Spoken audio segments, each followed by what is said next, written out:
Welcome to Advanced Insights, where we provide just what the show name suggests. Advanced insights into some of the most exciting trends and topics in technology. For this opening episode, Season 3, it should be no surprise that I picked a topic that's simply moving at light speed across the technology industry, and that's the applications of Agentic AI.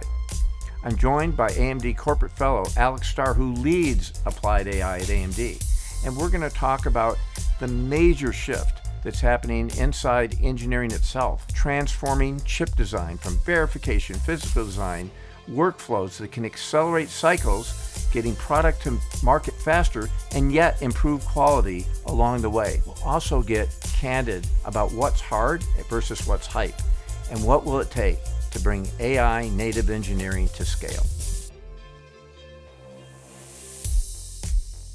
Alex, it is so great to have you on the show. I've been really waiting for this moment because I actually get the chance to talk to you all the time. And as I've been talking to you over the last year, it's just been apparent that how we go about chip design at AMD is completely changing. It's being turned on its head. You're leading the efforts to how do we bring AI to change chip design at AMD, every aspect of it. And I would love to just start off with maybe just a little bit of how you got interested in this, because you had years of leading innovations of aspects of how we emulate, how do we get chip designs right by emulating and moving what we call shifting left, moving earlier in the process, how we validate our chip designs before we ever build any silicon. And so that's made great success. But now you've got this new effort leading the application of AI. How has that evolved? And just tell me a little bit about what got you excited to jump into this leadership role. Yeah, thanks for having me, Mark. It's great to be here, as always. So I think that the paths that I had are in this hardware emulation, verification mind and role was really to accelerate what we could do, how we could do things pre-silicon that we used to do when the silicon came back. And that was tremendously exciting. It was using cutting edge techniques. And that's what really excites me is, well, how can we really push the boundaries to increase the value for AMD? How can we do things earlier, do them faster? And so when this AI sort of revolution arrived, it was, just a dream come true, really. It's that sort of innovator's desire to really get into this new capability and technology and manage the change of bringing this into the company, and how can we accelerate doing chip design with it? Tremendously exciting. Well, and one of the things I think that our guests can enjoy in this episode is we'll dive down with you on how actually AMD is applying this revolution and how it's completely changing how we go about and do what we do at AMD, creating leading edge compute devices. What I would tell our listeners is I think all of your comments are going to be equally applicable to other tough tasks that they are facing in their disparate industries. Is that your sense? I think that's absolutely right. I think the techniques that we're developing may be somewhat custom to silicon design in some ways, but are generally applicable to wide industries. I think that's what's really fascinating about this is just the adaptability and applicability across domains. And the reason it's adaptable and applicable to a broad set of domains is obviously the changes that have happened. Everyone points to late 2022 when ChatGPT and generative AI really took hold and this massive adoption curve. There's been no stop of innovation as to how AI can be applied. Like, what has changed in the last year, probably even the last few months, that has you so excited? The pace is unbelievable. Even in the last month, there's been so many changes. We've been having this evolution of the LLMs came out, ChatGPT, etc. Everybody was very excited by that. And it was sort of in this two-way interaction, but one-shot kind of output. And I think what's happened is we've now moved into this agentic era. Agentic frameworks are available, being built day by day. Suddenly we can chain these things together to have really meaningful outputs. And I think that's been a core capability that's suddenly untapped amazing innovation way beyond just the straight models themselves. It's now all about these kind of workflows and how do you build those. Use the word meaningful output. When people think about AI, You have people that are in the middle of it and they see that it's truly becoming a disruptive force to really have substantially impactful output that is, not only driving up productivity, but as you said a moment ago, changing workflows. Other people are not close to it and they think, is this a fad? Is this real? Right. So maybe you could just spend a minute on, meaningful output. Well, I think it's really that you can have this iterative nature now where you're producing content from the LLMs. You can then critique it, have agents critique it, and then respin and iterate to get to a place where it's much higher quality than the original output that the LLM can produce. So you're kind of increasing that quality bar, whatever quality means to you, for whatever the task is, by refining it, giving it direction, giving the agents direction to get it to this better place through some kind of evaluation function. And you can get much higher quality of results using this. And that's really, for those who have seen it, they've been in that world and seen that agentic kind of capability, it's a light bulb kind of goes off and they suddenly get very excited and you can see what's possible.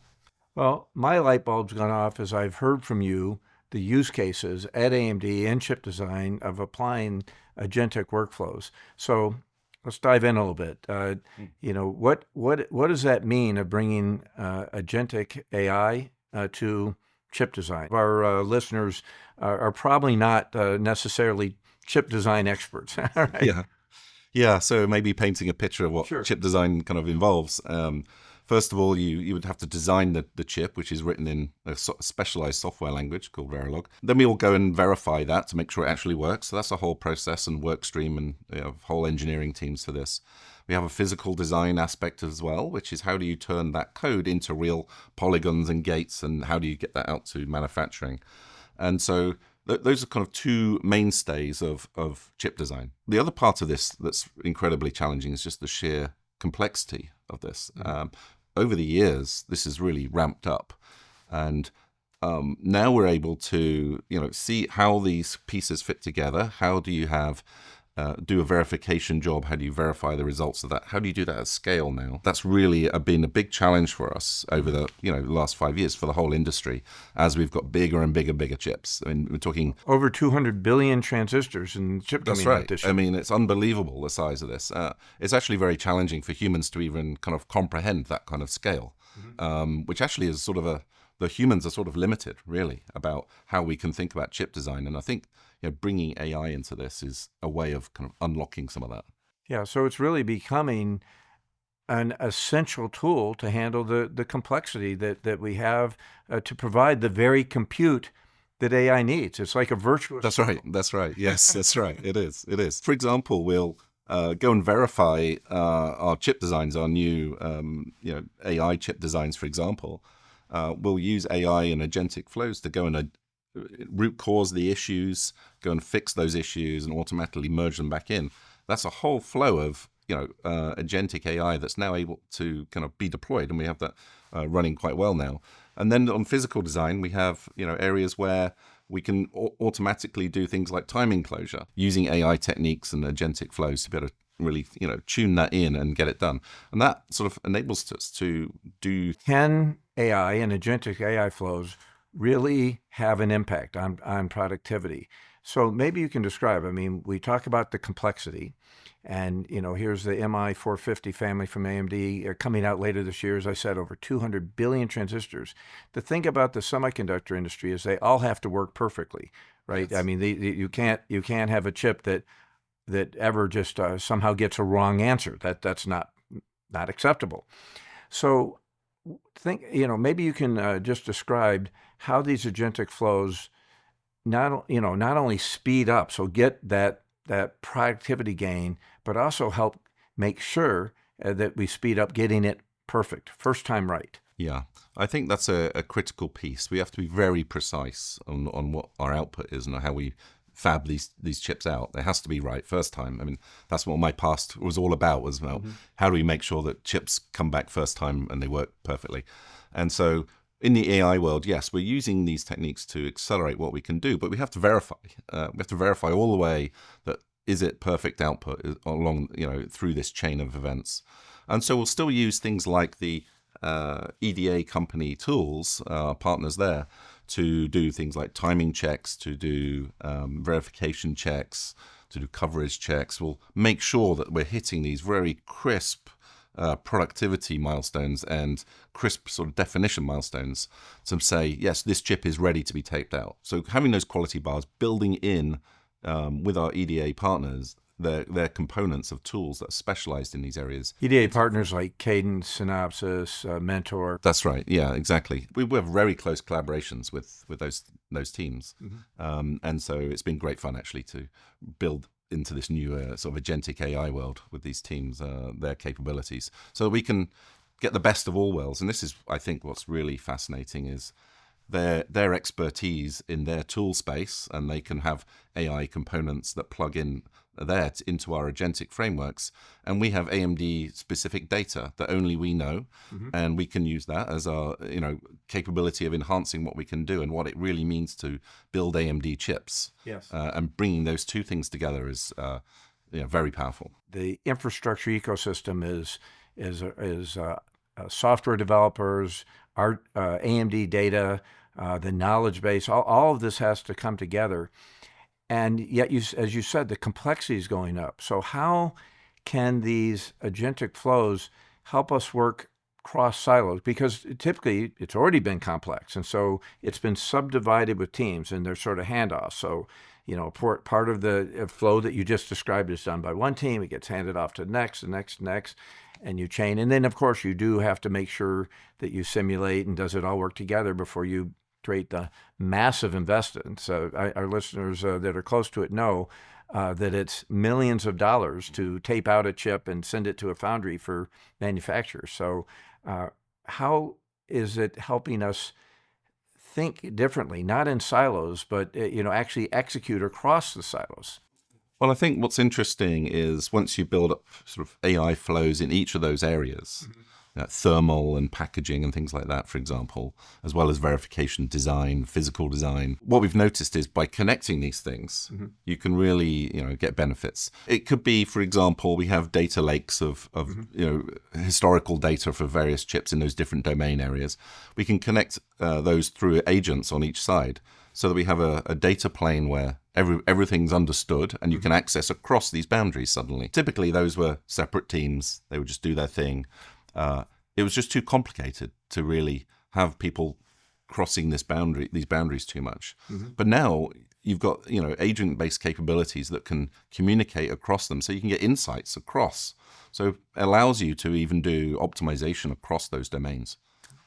Really quite powerful, and I think that we're going to see a lot more of that going forwards as an industry, and for sure.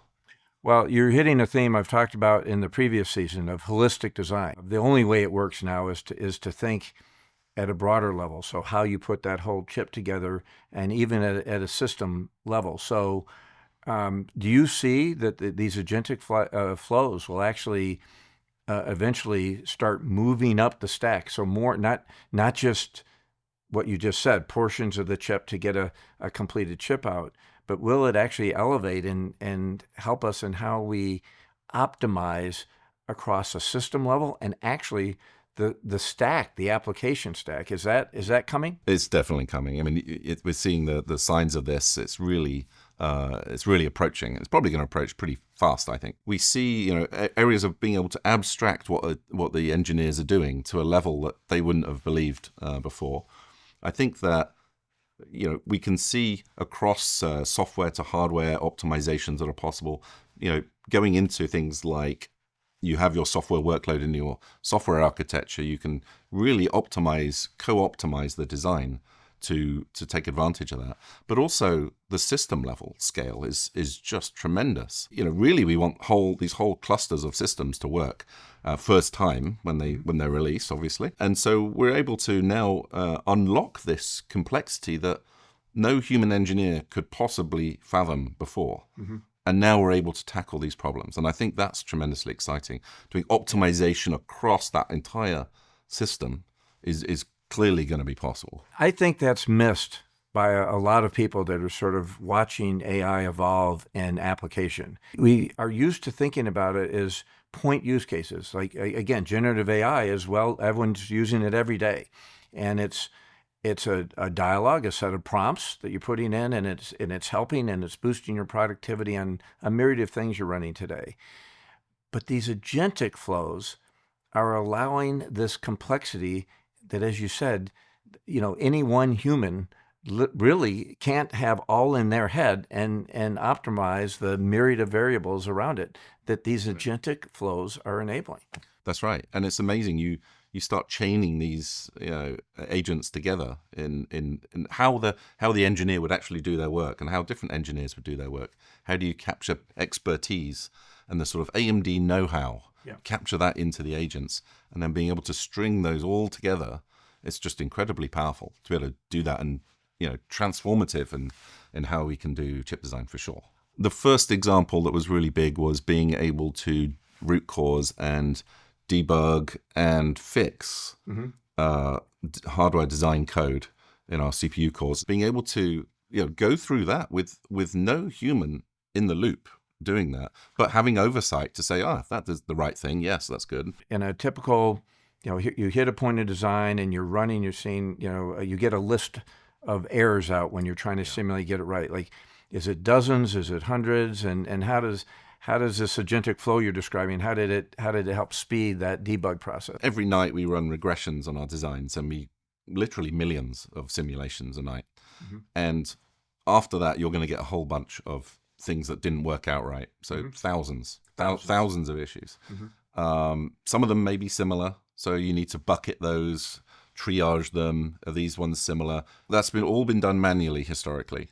Now we can just deploy agents to do this, and off they go, and they will go and triage, figure out these things, and suddenly it's enabled us to get to all of the bugs that were found during a nightly regression, as opposed to most of them or some of them, or the high priority ones. That means we can up the quality of the design itself in that timeline, because we're getting to these issues faster, resolving them faster, and now it's unlocking this, and suddenly we're able to produce higher quality designs because of it. So, I love that example. It's both a massive productivity gain and then a quality level that we literally weren't achieving before. That's right. Right. So it's pushing us to new areas, and it gets back to your first time right, because that's what the goal has to be. That's right. And I think what's interesting is we'll see features that we may have deferred in products. I think we'll be able to actually bring them in now. Yes. Because we'll be able to turn faster, iterate faster, be confident that we can get them in a schedule.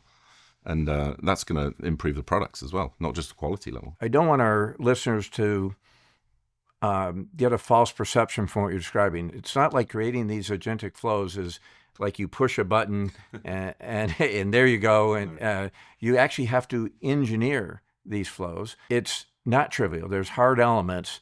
Maybe you can walk us through just some of the factors that go into taking on this challenge of getting a huge productivity gain with agentic workflows. It's an emerging area that didn't exist maybe 2-3 months ago. Maybe we call it applied AI sort of engineering. It's on top of the commercially available tools, and it's how do you look at these flows? How do you tailor them for your specific problem, in our case, chip design? And so then it's a matter of, well, how do I deploy workflows to actually use those skills and produce the right outputs? How do I string them together? What's the architecture of how do you even build a workflow? These are things that didn't exist 6 months ago. So there's whole levels of really hard infrastructure of building AI tools together with custom design flows. We're seeing that as a real focus for AI native engineers, if you like, that are really focused on that don't have the sort of historical aspects of how do you normally do chip design with humans. They're able to bring sort of AI first techniques in and really adapt that to hardware design. How do you think about getting folks to understand that being an early adopter, applying these agentic flows is actually freeing up their time, so that rather than some of the rote elements that they didn't love, now is going to allow them to be even more creative? Is that a factor that you're seeing in adoption? It's a huge challenge. It's a huge challenge. The rate of change is incredible. The rate of change of what happens when you enable, our 20,000 engineers, let's say, with these capabilities, these AI and agentic capabilities, the things that they come up with are amazing. Now, what happens is you end up with some teams moving faster than others, and that kind of cultural disruption is actually quite challenging to deal with. So we've been looking at how do we create structures internally and groups that I run, for example, that go cross-functionally across all of these domains to really listen to what people are doing, filter in best known techniques, and kind of collect all of that. And how do we culturally kind of drive change across the organizations? The speed that an engineer can develop a new capability is outstanding. It's just unbelievable. And so that creates cultural challenges where one team was maybe thinking they were doing one thing and another team can suddenly do something amazing in a very short space of time. And so that's why we're pushing everybody in AMD to use AI as much as possible, increasing their AI IQ, we like to call it, to really get the level up so that everybody's really thinking on this level and what can we do actually becomes sort of idea limited rather than computation limited or sort of engineering time limited. It's an interesting dynamic. I love that you just talked about what's hard of the application of AI with what you're driving for chip design at AMD. And you didn't mention a ROCm software stack because, people have always said, well, ROCm is the software stack that's trailing. There's a Moat from CUDA. I've talked at this show last season with Anu Shelgavan, and he talked about everything that was being done to actually eliminate that moat. What are you seeing with ease of deployment? And again, I'm happy it didn't come out as a list of your hard things. Yes, that wasn't one of them. No, I think what's fascinating there is that these sort of techniques that we've been looking at in the hardware space are very applicable, and in fact, a lot of them come from the software space, as you might imagine. And so, one of the things we're definitely seeing is software influencing how we do hardware design in those techniques. And so I think that's why it's these broad applicability of these techniques that has enabled us to do this with the ROCm stack. I find that really fascinating, the adjacencies, and it's a similar, just exactly the same similar techniques we've been talking about. So I think that's, for me, that's incredibly interesting to see, and it really helps us when we're trying to push out and deploy more and more AI agentic solutions within AMD, that we can really rely on that top class compute behavior, and I think that's really beneficial for us. I love it for AMD that speed is the new moat, meaning moving faster is how you bring competition. And I don't think it's just for AMD. I think everybody needs to think about applying these AI approaches, these agentic flows, as a way that they can adopt speed as a new moat. Because if you don't adopt the techniques you're describing, aren't you going to get left behind? I think you are going to get left behind. The rate of change is like nothing I've ever seen in my life. It's extraordinary and incredibly exciting. Yeah. Let's sort of wrap up by looking forward. Based on your comments, I don't think you're going to say that you see anything slowing down in the next 3 to 5 years. Give us a little bit of what you see evolving. Oh, did you mean like 3 to 5 weeks or 3 to 5 years? Yeah. Yeah. I mean, day by day, I'm seeing things that I just couldn't believe would have been possible. The rate of this it's really accelerating. Mm-hmm. When people figure out, the engineers figure out what you can do and what that means, it's really people are thought limited and innovation limited in how they're thinking rather than the tools at this point, I believe. Mm-hmm. And yes, the tools will get better and everything, so that'll be fine. But really, I think we're in a very interesting place where we can really apply AI and do amazing things. So I think that leads to areas where chip design, we're going to be able to really have autonomous workflows that are in place. It's coming, and it's going to come pretty soon, I think, that we'll be able to get to this place, and it's going to, we'll be able to do more products, higher quality, accelerate time to market. It's really going to transform the world in how this works. Well, it's pretty amazing, and I've personally seen the examples you share here and many more, and so I am absolutely a believer. We're banking our AMD strategy on the acceptance. We're driving 100% training of our AMD workforce to be adopters. You all just ran a class that had thousands of AMD engineers learning how to apply these techniques. It's not like you can suddenly decide you're going to use it one day. I think it's learning the new words that are involved in the vocabulary and how you even talk about using AI. What are the techniques? What's an agent? What are the agent frameworks? What are skills? Like how do you even articulate what you want to do in all of this space? Yeah. Is a skill that people have to learn. And so that's why we do things like the training, is to kind of up level folks and get them to understand these concepts so that conversations can happen and you can start really pushing the boundaries. I really appreciate your insights. I think our listeners will. It is just yet again a new era that we're facing. There's probably several more inflection points like this yet to come, but there's no question it'll build off of exactly the kind of techniques that you're talking about being deployed, and the rethinking that you've really shared with us is required to really reap the benefit and make every industry more productive. Yeah, you're right about the rethinking. There's a lot of rethinking that teams have to do, how they approach things with this new capabilities. It's going to be a very exciting, future. Awesome. Thank you so much. Thanks a lot, Mark.